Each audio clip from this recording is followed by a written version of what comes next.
Many have tried and many have failed to dethrone the Toyota Innova as the king of people carriers in India. Some have approached it from a segment above, some have approached it from below, but the Innova has stood true as the king of its segment. Since it was launched back in 2005, the Innova has been a massive hit with fleet operators, families, and even corporate executives who understand and appreciate the value, the practicality, and the convenience that the Innova offers. Now, MG has come in with the Hector Plus, and they claim that with a more modern vehicle offering better value proposition, the Hector Plus wants to be a rival to the Innova Crysta. So let's see if finally we have a worthy competitor from MG against the Innova.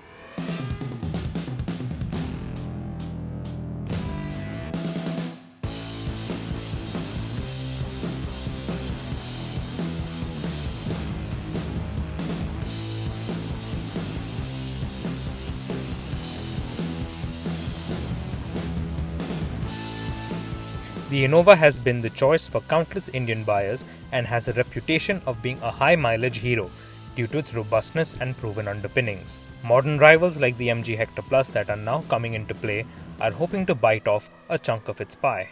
While the scene is quite political against products from China and the origins of the Hector Plus are of that nature, this review will be free from the political debate, and we are sure to assess the Hector Plus for what it is as a product, assembled on Indian soil by Indian hands.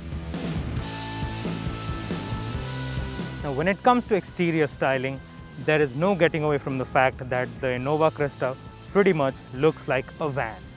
At the front, you have a massive grille, which is flanked by these swept-back LED projector headlamps. The fog lamps down here are pretty prominent as well. The Innova sits on 17-inch alloy wheels. Along the sides with the simple flat panels and straight lines, there is nothing much to report. It's the same story with the back with the flat designed boot lid and unassuming design for the rear bumper. The only interesting element are the inverted L-shaped halogen tail lamps. Overall, the Innova styling doesn't exuberate the wow factor. It's more functionality over form. For the MG Hector Plus, it has that SUV design appeal going for itself, which Indian consumers especially are going for. Here there is a massive grille again, but it's even wider to differentiate itself from the regular Hector. It's got a blacked out finish with these silver inserts on the grille. It leads to these LED DRLs, which are also new and different from the regular Hector. The headlamps have also been completely redesigned, and so has the front bumper. A gripe we had with the Hector was that the wheels were too small. Now here with the Hector Plus, MG has continued with the 17-inch alloy wheels, but they still do not fill the wheel arches, which are massive. But along the sides, it continues to have that chunky feel as you would expect from an SUV styled vehicle. At the back, you have a similarly styled tail lamp and the entire clamshell designed boot lid. The rear bumper has been redesigned, but the good omission from the design at the rear is the missing red panel between the tail lamps. All in all, I will have to say that the Hector Plus looks a lot more modern, a lot more fresh, and it would be more appealing to the modern customers. The Innova is just a little bit lacking behind because it's been a while since it has been launched and been updated. The in-cabin experience of the Hector Plus is quite pleasant, but the overall design is pretty much similar to the Hector. For the Hector Plus to keep it differentiated from the other model, there is a new touch of tan leather on the dashboard and the seats to give it a little more premium and more plush feel to it. At the center of the dash is this vertical and long touchscreen infotainment system. It is quite smart. It comes with MG's iSmart connected car technology as well. There are many cool, quirky features. The touchscreen itself is a little bit slow to respond. The touch is okay, but everything is controlled through this touchscreen. So if you want to change the climate control settings, it takes a while if you have visited other features on the screen, and it responds with some hesitation, and that can be a problem, especially for a driver, and because it'll be taking your eyes off the road. Now coming to the driver, you get the exact same steering wheel as the Hector, but it offers rake and reach adjustability. However, it doesn't go down too much, so it can be a little difficult for shorter people who like to sit low down as well. So unless you're sitting really high up and like the high driving stance, you're going to have an issue. The instrument cluster is very nice, but there can be some glare which makes it a little more difficult to read. The seats are actually quite comfortable. They keep you in place even through the corners when you're driving, and it's a nice seat to be in. The two cup holders here with some ambient lighting as well. The storage compartments are pretty deep and decent to hold bottles and more knickknacks. The gear lever is pretty traditional.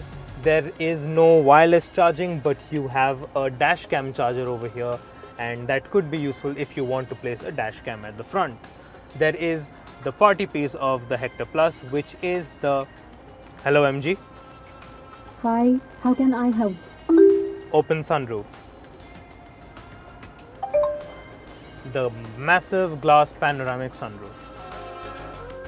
This is where pretty much most of the people who buy a Hector Plus might spend their time, in the second row.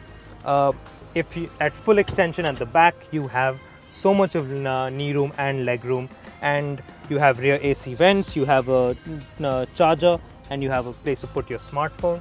Of course, the panoramic sunroof and these really comfortable leather seats. But in this position, there wouldn't be any space for people at the third row, so you would extend it if you're using the third rows with a little bit more forward, and you would still have decent amount of leg room. That leads me to the third row of the Hector Plus. I will admit that I had to take the seat a little bit more forward to accommodate myself in here.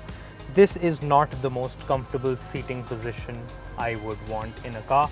Even it's not meant for long journeys. Even MG says that this is not a car that is designed for people looking for a 6-seat vehicle.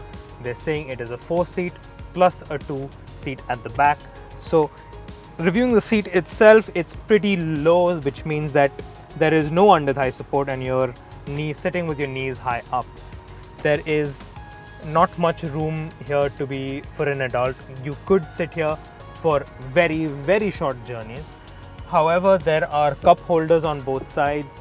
There are AC air vents with a separate button for separate controls for the third row, and there is a USB charger. However, one thing I would like to point out is the position of the USB charger. It is right between the two cup holders, and if it's designed for kids carrying liquid near an electrical port, that could be an issue.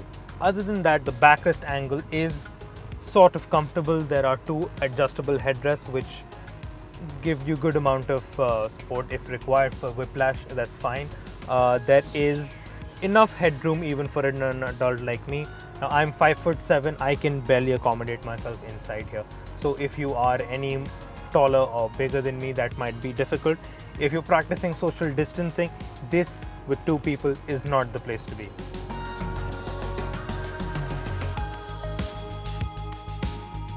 Now the dashboard of the Innova is pretty straightforward. Everything is very ergonomic and everywhere you'd expect it to be. For example, you have the touchscreen in the middle. It's not the best touchscreen in the market. It's very old. It doesn't have Android Auto, Apple CarPlay, and it's not the easiest one to use. Below that is the HVAC controls. It offers automatic climate control and control for the rear seats as well. You have your drive mode buttons and the traction control button here, and the traditional torque converter automatic gear lever in the middle. Now for the driver, you have a large chunky steering wheel with steering mounted controls. You have a prong for your cruise control. You do not get a digital instrument cluster. You get two analog dials which are very easy to read, very easy to use. There is an all digital MID display as well, which is also pretty easy to read. The storage spaces are plenty. You have a single cup holder here, but you have more storage space here, and a massive cubby hole there. You have a sizable center console storage bin as well. The door pockets are quite large also. The seats are pretty wide and accommodating. They do hug you really well. You have a decent under-thigh support. Other storage spaces are like these bottle holders near the AC air vent. There is a cool glove box here as well. And then you come to these armrests on all the doors, which are actually not that nice because it's got this velvet lining finish. Over time, these are going to wear and it's not going to look nice. They haven't aged really well. Also, the faux wood finish on the steering wheel, because it's a majorly touched point on the steering wheel, they also start to fade, which is also doesn't really look really nice. There is no panoramic sunroof. There is no sunroof, in fact, because there are air vents on top. You do not get auto dimming rear view mirrors, but the MG, it's understandable, it's a lower end price. This is a much higher spec. This is a top spec diesel automatic you can get, barring the Touring Sport, and it still does not get an auto dimming rear view mirror. Other than that, you get a nice driving position. You get to sit high up or even low, and the steering wheel offers rake and reach adjustability as well. The seat is very accommodating, it's very comfortable, and you have a really nice panoramic view outside the window. So it's a pleasure to be sitting even at the front of the Innova. But the highlight of the Innova is at the back, which is why it has been one of the most successful cars in India. So let's take a look at that. This is the seat where most Innova buyers will usually use. And this is actually a pleasant place to be as well, because you have so much leg room, knee room, and it's plenty. In case you're falling short, you can always pull this lever and push your front passenger into the dashboard if you want to. You can pull him back as well if you're feeling kind. The seat itself is very comfortable. They're pretty wide. These are really wide seats and very comfortable. There's a decent amount of under-thigh support. You have these armrests that fold down from on both sides, and you also get these trays with these cup holders. These can load up to 10 kilos each tray, and you can fold them flat. You can use them for laptops or for eating or whatever you need to. You also get seat belts, of course, and you get these dedicated air vents for the rear passengers. Unlike the Hector, which gets only a dedicated air vent on the back and only just rear AC vents here, this you can control this fan speed and the cooling of the air vents even for these passengers here, which is a really nice touch. Now, getting into the third row of the Innova is actually a little more straightforward than the Hector. You just one touch and you can fold the middle row seats. Now, seating in the third row of the Innova Crysta is where it shines, and this is probably why it's also pretty popular. The third row is actually quite more comfortable than the Hector Plus. You can actually accommodate 3 people at a squeeze. There's actually a third 3-point harness seat belt as well for the middle row passenger. Then the seat itself is pretty decent. It's not as down to the floor as the Hector Plus. Your knees still do point upwards a little bit, and there's decent amount of under-thigh support, but not enough in my opinion. Legroom is a bit of a squeeze. You have 3 headrests as well, which are good and comfortable. The seat is pretty decent as well. You have air vents right on top. You have cup holders as well. The seating, you have also more shoulder room compared to the Hector Plus, which is a plus actually for the Innova Crysta. As far as safety features are concerned, both cars are fairly evenly matched with ABS, EBD, brake assist, hill hold assist, and stability control offered on both vehicles. But the subtle differences include the 7 airbag setup against the Hector Plus's 6 airbags. Additionally, while the Innova only offers a reversing camera with rear parking sensors, the Hector Plus offers front and rear parking sensors, tire pressure monitors, and a 360-degree camera, although the quality of the camera is not the best. The Innova does away with the bigger 2.8-litre motor and only comes with a 2.4-litre diesel and a 2.7-litre petrol. We sampled the most popular 2.4-litre diesel, and on the move, there isn't much to complain about its performance. The engine has been upgraded to BS6 and there have been some improvements in refinement. Having said that, there is still a lot of noise that seeps into the cabin at higher revs. The power delivery is quite smooth, however there is some noticeable turbo lag. Thanks to the massive amount of torque available from that diesel engine, in eco, comfort or even power driving modes, you can push the Innova quite a lot and it's not ever looking for more power. Toyota engines have that reputation of being bulletproof. They are built like tanks and it doesn't break the bank to maintain them no matter what the size. As the 2.8 litre motor has been discontinued, the 6-speed automatic is now available in the smaller 2.4. In this spec, the engine develops 148 horsepower and 360 Nm of torque. At cruising speeds, the shifts are smooth and it goes about its duties as expected and intended purpose. Having said that, the automatic gearbox is extremely jerky, especially when you put the car into gear from a standstill. Although the shifts are smooth, it can be a little bit slow to respond, and that can be a little annoying. This is where predominantly the Innova needs most of its improvements. The steering is an old-fashioned setup and it is quite heavy, especially at low speeds, so parking can be a little bit difficult for a few. Also, at higher speeds, the steering becomes extremely light and there is also a lot of play in the steering wheel. See, I can do this and the car is still going straight. At higher speeds, that is accentuated even more. Now, this can be quite troublesome on the highway. And talking about the ride quality of the Innova Crysta, it's actually built on an old-fashioned ladder frame chassis, like a utility vehicle, like an SUV, which is why the ride is a little bit bouncy and a little roly-poly, to be honest. It's not much of an issue if you are driving the vehicle or sitting in the middle row, but it can be a little annoying in the third row for long journeys. Leaving that aside, you won't be complaining too much about the ride quality of the Innova. It is actually quite supple, it's quite pliant, and you don't feel the bumps as much. It's just that it is a little bit bouncy sometimes. Most owners may not even notice it. While the in-cabin experience of the Innova is really nice, there's not much you can complain as a passenger or as a driver. There can be improvements, definitely there can be improvements, but at this point in time, this is what we have. But we're begging Toyota, they need to improve the car in terms of features that it lacks.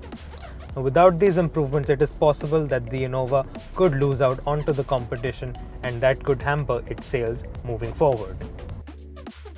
The Innova Crysta continues with its tried and tested formula, but the question is, has that formula become outdated against its more modern rivals, especially against the MG Hector Plus? While there is a 2-litre diesel option on the Hector Plus, we're currently driving the 1.5-litre turbo petrol engine. It is good for about 143 horsepower and 250 Nm of torque. The engine is the same unit borrowed from the standard 5-seat Hector, but the engine feels more refined than before, and the power delivery is quite linear and predictable. The response is smooth and quiet while cruising around the city, and was returning about 13.3 kmpl during our test, which is much better than the Innova's 10.2 kmpl. As far as the transmission goes, the unit is the 6-speed dual-clutch automatic from the Hector, but it seems to be more refined.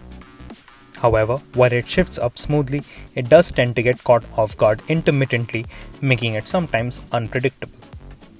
If you're looking for an automatic for city drive cruising, it will work fine. But it doesn't have that sporty nature associated with other twin-clutch automatics. Additionally, with the Hector, when we were driving it, this DCT used to stall the engine. Thankfully, I can report with this one, that issue may have been ironed out because we haven't experienced something of that nature yet in the Hector Plus. Just like the Innova, the Hector Plus, the transmission needs refinement even further.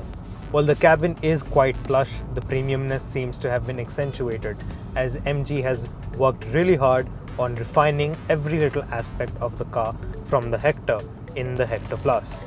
MG seems to have worked really hard on other refinement levels in the car because the Hector Plus actually feels a lot more nicer to drive compared to the regular Hector, and the ride quality is far superior compared to the Innova for sure.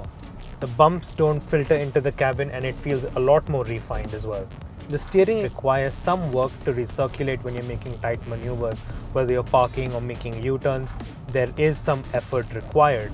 Having said that, it's not very difficult to drive the Hector. It's very easy, and at higher speeds the steering weighs up nicely, and There's not much to complain about other than that with the steering system.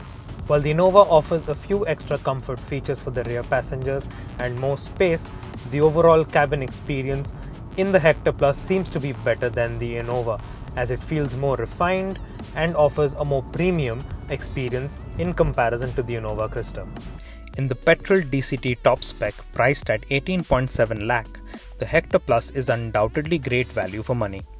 It's premium, it's fresh, it looks stylish and ticks all the right boxes. On the other hand, the top of the line Innova diesel automatic will set you back 23.6 lakh. Yes, the Innova is larger, can accommodate 7 people at a squeeze, and also comes with Toyota's unwrinkled reliability. But putting them side by side, it is completely apparent that the Hector Plus looks more attractive and seems more economical in every sense compared to the aging Innova Crysta and its design. But given the fact that the Toyota Innova has built a reputation and a brand loyalty for the last 15 years, it is safe to say that at the higher end of the spectrum, the Innova's demand will remain intact. But at the lower end of the spectrum, the Hector Plus can create a sizable dent in the Innova's popularity by offering a more premium product at an affordable price. If you like this video, do leave a thumbs up and let us know what you think in the comment section below. And do remember to subscribe to Express Drives and stay safe.